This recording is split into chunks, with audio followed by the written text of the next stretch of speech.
Welcome back to Let's Talk Temple. Now that we've discussed pavement management methods and why it is that the City of Temple works on particular roads, we can dive into how we keep our streets safe for everyone. One of the ways we ensure this is through traffic calming measures designed to reduce speeding and improve the quality of life in our neighborhoods.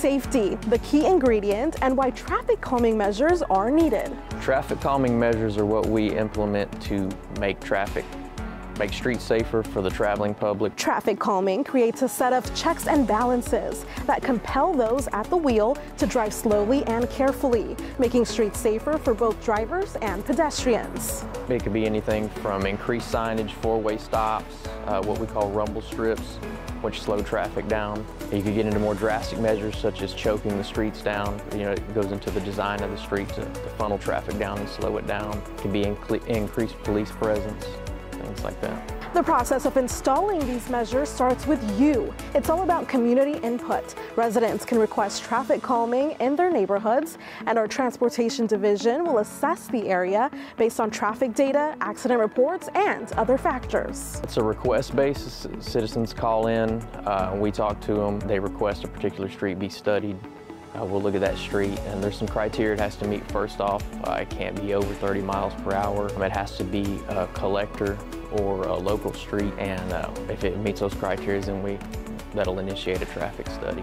Many things are taken into account during a traffic study. We have a criteria that we put in. It awards it points based on things like accident history, volume, what we call 85th percentile speed, whether it has school crosswalks, schools, what we call pedestrian generators, which are stores, laundromats. There's a lot of things we look at when we're studying these streets. Based on the findings of the traffic study, we can determine what tier of traffic calming we use. The first is no action, which means no action is taken. Next is tier 1. Such as increased police presence, driver feedback signs, which people have probably seen those before when we've installed them. They have the digital readout that tells you how fast you're driving, and then potentially some increased signage, some just directional signs or things like that would inform people. Tier 2. Such as your four-way stops, potentially some rumble strips. And lastly, tier 3. That's those more drastic measures I spoke of, such as the chokers and things like that, where you're changing the design of the street to really make an impact in slowing traffic down. The process from the initial call all the way to seeing a change on a street can depend on several factors. Overall, as far as the initial phase of it, we get that call, we talk to them. We're pretty good about a quick turnaround with getting them a traffic calming packet, which details everything. Once we get that back from them, that'll initiate that traffic study. We try to do that fairly quick, again, depending on how many we have ahead of that particular street. Once we get those back, we have to pass out another round of notices letting residents know the results of that study and everything and what we're looking at. And then we go into what we call a 30-day commenting period. So that allows citizens time to call, give their opinion, voice their concerns, what they'd like to see. We take all that in consideration, take notes, keep it in our packet and everything. And then after that 30-day commenting period is up, we discuss it internally, and that's when the decision is made on what method to implement. And then that, again, that could be a funding thing. Again, if it's signage, it's fairly quick. It just depends on what the results are from that. But try to make it as fast as possible, but it can take a little while sometimes.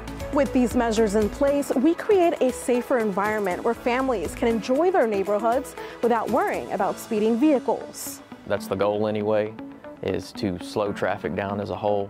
You can't make everybody obey signage, but we do our best, definitely. Things like rumble strips definitely slow down traffic because they're a little more impactful when they run over them. You can feel them, you can hear them, things like that. So typically that's the goal, and what we feel works in most cases is it just slows traffic down, makes them a little more aware. Call us, talk to us, communicate with us, we'll work with you. We want to hear from you. We'll do the best we can to make everything safer. Thank you for watching and learning all about traffic calming measures. Remember, together we can make our streets safer for everyone. For more information or to request a traffic study on a particular street, visit templetx.gov/streets. Thanks for watching. We'll see you next time.